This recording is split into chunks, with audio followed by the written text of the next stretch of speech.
가장 급선무며 가장 필요하다라는 것입니다. 왜냐하면 이 부활하신 주님을 만나지 못했을 때는 다 각기 제 길로 갔습니다. 부활하신 주님을 만나지 못했을 때는 믿음의 생활이 재미가 없었어요. 부활하신 주님을 만나지 못했을 때는 그들이 오늘 성경에 보면 유대인들이 두려워 문을 닫고 벌벌벌벌 떠는 기쁨의 신앙이 아닌 두려움의 신앙 속에 살아갈 수밖에 없었다는 거예요. 부활의 주님을 만나지 못하면 그저 무덤가에서 울고 있는 여인과 같은 그러한 모습으로 살아갈 수밖에 없다는 것입니다. 우리 청주참교회 모든 성도님들과 또한 이 땅에 있는 모든 그리스도인들이 이 부활의 주님을 만나지 못함으로 엠마오로 가는 두 제자들처럼 실망하며 좌절하며 가고, 오늘 본문에 나와 있는 제자들처럼 유대인들에게 고난을 당할까 봐 문을 꼭 닫아두고 두려움 속에 신앙생활을 하고 있는 안타까운 모습이 있다는 것입니다. 그리고 부활의 주님을 만나지 못하면 이제 모든 것이 끝났다라고 이제 영영 주님 앞에 돌아오지 못할 것으로 이제 바닷가로 어부의 생활로 다시 이전과 같은 삶으로 돌아가는 안타까운 모습이 일어난다는 것입니다. 사랑하는 성도 여러분, 이 부활의 사건은 역사적인 사건입니다. 이 부활의 사건은 단 한 번밖에 없는 사건입니다. 이 세상의 모든 종교가 탄생은 있습니다. 태어날 수 있습니다. 그리고 이 세상의 모든 종교들 가운데 우리를 선유로 귀한 것으로 인도하는, 도덕적으로나 때로는 종교적으로나 우리를 좋은 것으로 인도해낼 수 있습니다. 불교에도 좋은 말이 있습니다. 심지어는 이슬람에도 좋은 말이 있을 수 있을 것입니다. 유교에도 있습니다. 도교에도 있습니다. 그러나 그 어떤 종교도 부활을 말하고 있지 않다라는 사실을 믿음으로 고백할 수 있기를 바랍니다. 그러기에 우리의 신앙의 삶에 있어서 이 부활주일이 얼마나 귀한 것이며 얼마나 소중한 것이며 우리의 삶에서 그 부활의 주님을 만나야 되는 값진 은혜가 우리 모든 성도님들에게 있어야 될 줄로 믿습니다. 그 부활의 주님을 만나는 순간 우리의 신앙이 회복되는 것입니다. 이 부활의 주님을 만나는 순간 우리의 잃어버렸던 기쁨을 되찾게 되는 것입니다. 그러나 우리는 그저 부활하신 그 주님을 머릿속으로, 생각 속으로 그저 귀로 듣고 마음으로 믿어지지만 실제적으로 삶의 체험이 되어지질 않고 있다는 것입니다. 그 주님의 부활이 나와는 때로는 무관하다는 것입니다. 여러분, 우리가요, 이 세상을 살면서 어떠한 것에 내가 관심을 갖대는지 그것에 집중하게 되면 다른 사람들이 보지 못하는 것을 볼 수 있습니다. 우리가 한 주간 동안 고난주간 특별 새벽 기도회를 했습니다. 그리고 오늘 부활주일을 맞이합니다. 그러면 우리가 그 부활의 주님을 기다리시는 분들은 고난주간을 통해서 때로는 집에서 기도하시고 교회에 와서 기도하시는 그분들의 삶은 이날이 그리워질 수밖에 없습니다. 이날이 기다려질 수밖에 없습니다. 여러분, 한번 생각해 보십시오. 이제 결혼하는 새 신랑과 새 신부가 있다고 칩시다. 오늘이 결혼식 날이에요. 그러면 아무리 하객들도 있고 아무리 친구들도 있고 좋은 사람이 있어도 신랑 신부처럼 그날을 기다려지는 사람은 아마 없을 것입니다. 그래서 조금 더 이쁘게 하려고 하고 조금 더 아름답게 하려고 하고 조금 더 멋있게 하려고 하는 것이 기다림 속에 있는 것입니다. 우리도 마찬가지입니다. 우리가 자칫 입술만 가지고 예수님의 부활을 얘기하는 형식적인 성도가 되어서는 안 되는 것입니다. 그저 지적인 성도가 되어서는 안 되는 것입니다. 그저 2000년 전에 나를 위하여 십자가 지신 그 예수님, 그분이 그랬단다, 그분이 저랬단다, 그렇다더라, 저렇다더라, 이게 무슨 의미가 있겠습니까? 아무 의미가 없습니다. 그 부활하신 우리가 진정으로 만나지 아니하며 예수님의 고난도, 예수님의 십자가도, 예수님의 죽음도 우리하고는 그저 입술 속에 머물러 있는 하나의 일반적인 사건에 불과한 것입니다. 물론 때로는 가슴이 아플 수 있습니다. 때로는 기쁠 수 있습니다. 그러나 그 기쁨이 영원히 가지 못하게 있다라는 것입니다. 그래서 우리는 그 부활하신 예수님을 만나야 된다는 것입니다. 오늘 성경 속에서 보면 부활하신 예수님을 세 부류의 사람들이 만납니다. 그 첫 번째로는 여인들이 만납니다. 그 여인들이 만났을 때 어떤 일이 일어나냐면 슬픔이 사라지게 됐습니다. 요한복음 20장에 보면 먼저 막달라 마리아라는 부인과 이름이 밝혀지지 않는 몇몇 여인들이 예수님을 향하여 달려갑니다. 무덤에 머물러 있습니다. 시체라도 만지고 싶었습니다. 그러나 그들은 생각지 아니하는 기적의 예수님을, 부활하신 예수님을 만나게 됩니다. 그들은 슬퍼서 예수님을 만나기 위해서 달려갔지만 그들은 기쁨을 얻게 되었다. 그래서 우리 찬송에도 그 슬픔이 변하여 내 기쁨이 됩니다. 슬픈 마음 있는 사람 예수 이름 믿으면 화가를, 슬픔 대신 화가를 씌워주시는 것입니다. 우리가 이 세상을 살면서 슬퍼할 일이 얼마나 많이 있습니까? 또한 지금도 슬픈 일들을 많이 당하게 됩니다. 우리가 특별히 신앙생활하면서 어려운 일들, 지친 일들, 괴로운 일들을 많이 바라보게 됩니다.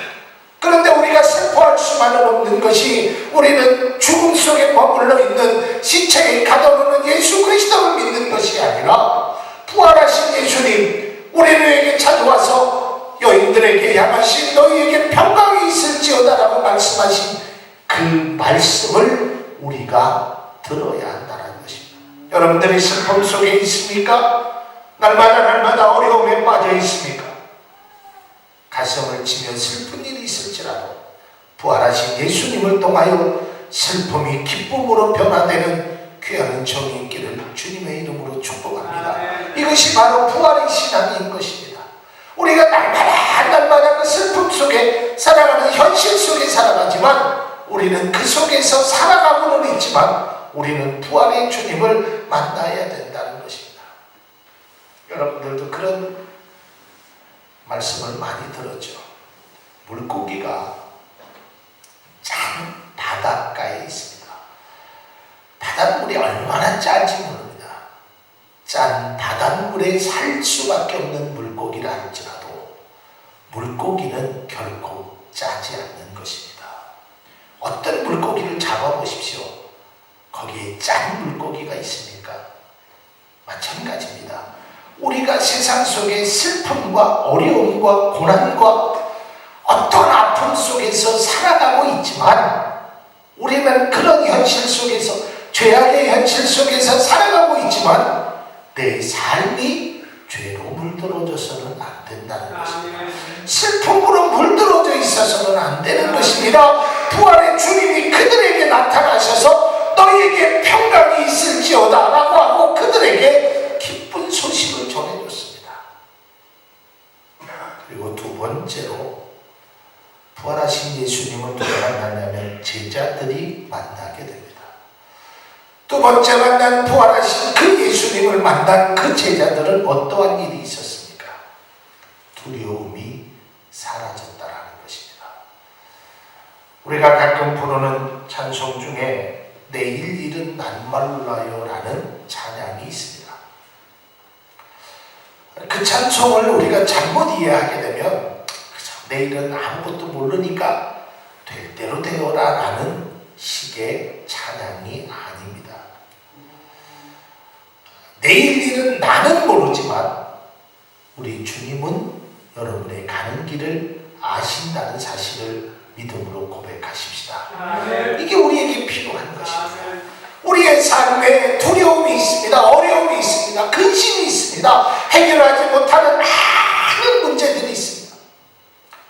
지금도 여러분들이 기도 제목을 제가 보면서 어떤 것은 해결되기도 하고 어떤 것은 해결되지 않는 많은 기도의 제목들이 있습니다.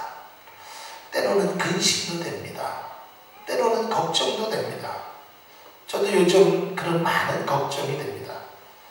성도님들이 예배에 나오는 것도 많이 저조하죠. 또 교회는 막 이사를 가야 되네, 말아야 되네, 막 여기 지금 주변이 아주 어수선하죠. 우리 교회가 어디로 가야 되나?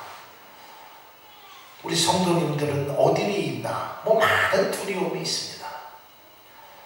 그럼 인간이 이 세상을 살면서 가져야 될, 어찌 보면 모든 사람들의 공통적인 생각일 것입니다.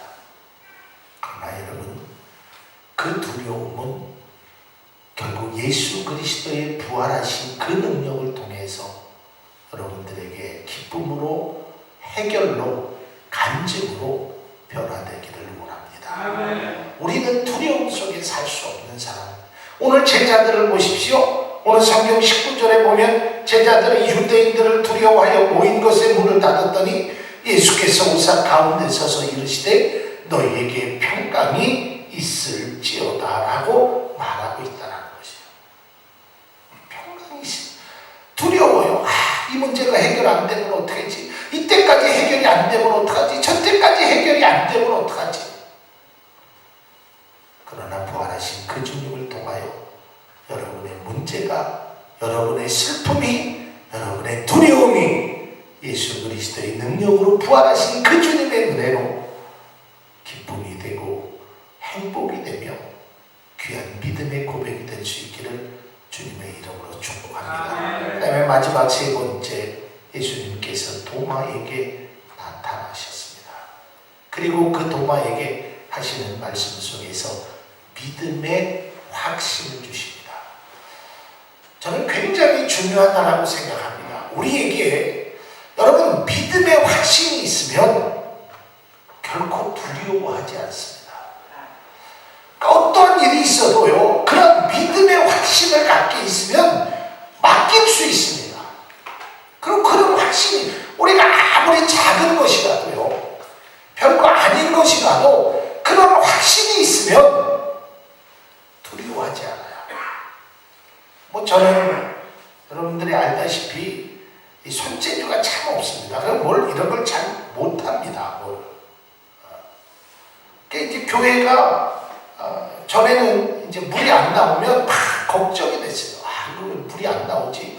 이거 안 나오면 주일날 안 되는데. 근데 제가 어느 순간부터 제가 걱정한 문제가 아니에요. 제가 걱정한다고 그게 해결되질 않아요. 그렇다고 가만히 있느냐? 가만히 있을 수는 없잖아요. 내가 할 일만 하면 돼요. 그게 뭔지 아십니까? 홍 집사님한테 전화하면 되더라고요. 내가 걱정한다고 동동동동거리고 물이 왜 안 나오냐고 앞으로 뛰고 뒤로 뛰고 아무리 왔다 갔다 해도 물은 안 나오더라 이 말이에요. 근데 거기다 전화하면 물이 나와요. 어쨌든 오시기만 하면 물이 나와요. 여러분, 우리의 믿음도 형태도 마찬가지예요. 여러분이 당하고 있는 어떤 문제가 여러분이 동동동동동동 거린다고 해결되느냐 이 말이에요. 안 됐잖아요. 안 되잖아요. 어렵잖아요. 힘들잖아요. 왜냐하면 내가 할 수 있는 일이 없어요. 걱정과 근심한다고 해서 내가 아무리 동동동동 거린다고 해서 내 힘으로 할 수 없는 일이 있어요. 내 능력으로 할 수 없는 일이 있어요. 그래서 주님 앞에 맡기는 거예요. 오늘 성경에 보면 우리가 잘 아는 데는 도마가 있어서 예수님께서 오셨을 때 그는 그 자리에 없었습니다. 이때 제자들이 도마에게 얘기합니다. 야 도마야, 우리가 예수님을 보았다. 그러니까 이 도마가 얘기합니다. 야, 나는 그의 손을 만져보기 전에, 그의 옆구리에 내 손을 넣기 전에 내가 그를 믿을 수 없다. 이때 예수님께서 다시 8해 만에 나타나십니다. 그리고 도마에게 말씀하십니다. 이때 그 주님을 모습을 보고 도마가 이렇게 고백합니다. 오늘 성경에 보면 이렇게 고백합니다. 도마가 대답하여 이르되 나의 주님이시오 나의 하나님이시오. 이제는 내가 알았습니다. 이제는 내가 부활하신 주님을 내가 보았습니다. 이제는 내가 그 주님과 함께 살아가겠습니다. 이런 믿음의 확신이 있어야 돼요. 여러분들이 이 삶을 살면서 믿음 생활하면서 얼마나 고비고비가 많았습니까? 때로는 교회를 나가고 싶고 신앙을 잃어버리고 싶고 내 맘대로 살고 싶고 내 뜻대로 살고 싶고 언제는 예수님이 있는 것 같기도 하고 없는 것 같기도 하고, 또한 내 삶에 주님이 우선이 아니라 내가 먼저 모든 것을 다 하고 남는 시간에 주님 앞에 그런 일들도 있지 않았습니까? 저도 마찬가지였습니다. 노는 것이 좋았고 즐기는 것이 좋았고 내 맘대로 사는 것이 좋을 때도 있었습니다. 그러나 부활의 주님을 만난 도마가 고백했던 것처럼 저는 나의 주님이시요 나의 하나님이십니다. 이 고백이 무슨 고백입니까? 나는 이제 주님만 바라보겠습니다. 아멘. 우리의 삶이 정말 부활하신 주님을 만나는 삶이 이래야 된다는 것입니다. 그 부활하신 주님을 통하여, 부활하신 주님의 말씀을 통하여 우리의 삶 가운데 이러한 모습이 이루어질 수 있기를 바랍니다. 아멘. 사랑하는 성도 여러분, 오늘 부활하신 예수님을 만난 여인과 부활하신 예수님을 만난 제자들과 특별히 도마에게 임했던 은혜가 우리 사랑하는 성도님들에게 풍성히 임하기를 주의 이름으로 축원합니다. 부활하신 주님을 우리가 만나야 신앙의 기쁨을 회복하는 것입니다. 신앙의 즐거움을 회복하는 것입니다. 여러분, 내가 하고 싶은 일은요, 벌써 눈동자가 달라집니다. 내가 하고 싶은 일을 하는 사람과 그렇지 않은 사람은 달라집니다. 저는 개인적으로 야구라는 것을 참 좋아하는데요. 여러분, 야구장에 가면 재미가 하나도 없습니다. 3시간 반, 어느 때는 길게 5시간 동안 경기를 하는데요. 근데 야구를 진짜 좋아하는 사람들은요, 야구를 볼 때 눈동자가 달라져요. 거기서 3시간, 4시간 기다려도 볼 하나하나 던지는 날에 환호성과 기쁨이 넘쳐요. 사람들이 보면 에이, 뭐 저까진 이래. 마찬가지입니다. 여러분, 우리가 진정한 예수 그리스도의 참된 맛을 느끼면 세상의 그 어떤 것과 비교할 수 없습니다. 아멘. 우리의 고백이 주 예수보다도 귀한 것은 없습니다. 아멘. 부활하신 그 주님보다 더 소중한 것은 없습니다. 아멘. 이런 고백이 우리 가운데 있기를 소원합니다. 아멘. 자, 오늘 말씀의 결론을 드리겠습니다. 저는 오늘 말씀을 통하여 부활하신 주님이 우리를 지금도 만나기를 소원하고 있다는 것입니다. 아멘. 여인을 만났습니다. 제자들을 만났습니다. 그리고 도마를 또 만나주셨습니다. 그것이 아닙니다. 갈릴리 해변에 가서 디베랴 바닷가에 가서 많은 사람들에게 만나주셨다는 것입니다. 그래서 사도 바울은 고백합니다. 이 부족한 죄인 중에 개수인 나도 부활하신 예수님을 만났다. 그 주님이 만났다는 것입니다. 오늘날 살아가고 있는 사랑하는 성도님들에게도 마찬가지입니다. 지금 여러분들에게 주님은 만나기를 소원하고 있습니다. 부활하신 예수님이 만나기를 소원하고 있습니다. 그런데 그 주님 말씀합니다. 너희는 지금 어디 있느냐? 거기 너 있었는가 그때? 부활하신 주님이 만나고자 하는 그 자리에 있느냐 이 말입니다. 우리가 찬송가 136장에 있는 것처럼 거기 너 있었는가 그때? 그 고난의 그 십자가를 지셨을 때 다 도망갔던 그 베드로라 할지라도, 그 도망갔던 그 제자들이라 할지라도 예수님은 찾아와서 만나주셨다는 것입니다. 오늘날의 사랑하는 성도들도 그 주님이 우리에게 만나기를 원하셨다라는 것입니다. 사랑하는 성도 여러분, 오늘 우리는 부활주의를 통하여 귀한 사실을 하나 발견하게 되고 확인할 수 있기를 바랍니다. 아멘. 부활하셔서 오늘도 살아계시고 나와 함께 인생을 걸어가시는 주님을 우리는 날마다 만나야 될 줄로 믿습니다. 이것이 신앙의 참된 믿음의 본질이고, 그렇게 될 때 우리의 마음에 불안이나 슬픔이나 공포나 또한 담대함이 없이 신앙생활하는 그들에게 확신을 주신다는 것입니다. 요한복음 11장 25절에 보면 나는 부활이요 생명이니 나를 믿는 자는 죽어도 살겠고 무릇 살아서 믿는 자는 영원히 죽지 아니하리라 라고 말씀하고 있습니다. 사랑하는 성도 여러분, 오늘 주님은 인간의 슬픔과 좌절 속에 살아가고 있는 사람들에게 이렇게 말씀합니다. 너희에게 평안이 있을지어다. 너희에게 평강이 있을지어다.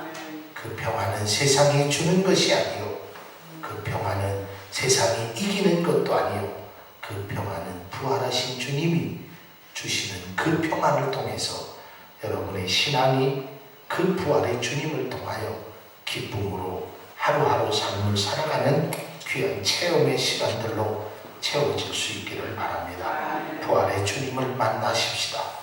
의심을 물리치고 확신을 가지며 부활의 주님을 통하여 기쁨이 회복되고, 부활의 주님을 통하여 사명이 회복되고, 부활의 주님을 통하여 은혜 받은 귀한 하나님의 백성들처럼 우리 사랑하는 모든 성도님들에게도 부활의 주님을 통하여 믿음의 회복이 있기를 주님의 이름으로 축복합니다. 기도하겠습니다.